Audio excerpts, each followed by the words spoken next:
Lord, hindi ko alam kung saan patungo. Lahat ng mga ginagawa ko.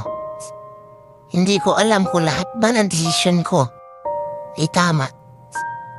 Hindi ko alam kung ano mangyayari sa mga susunod na araw. Pero isa lang ang alam ko. Kakapit pa rin ako sa tamang panahon na ibibigay mo. Sobrang hirap ng mga pinagdadaanan ko. Pero aasa pa rin ako na maging maayos ang lahat.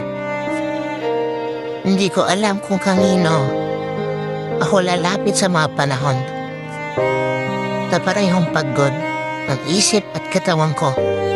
Kaya bigyan niyo pa sana ako ng lakas ng loob para magpatuloy sa pinagdadaanan ko.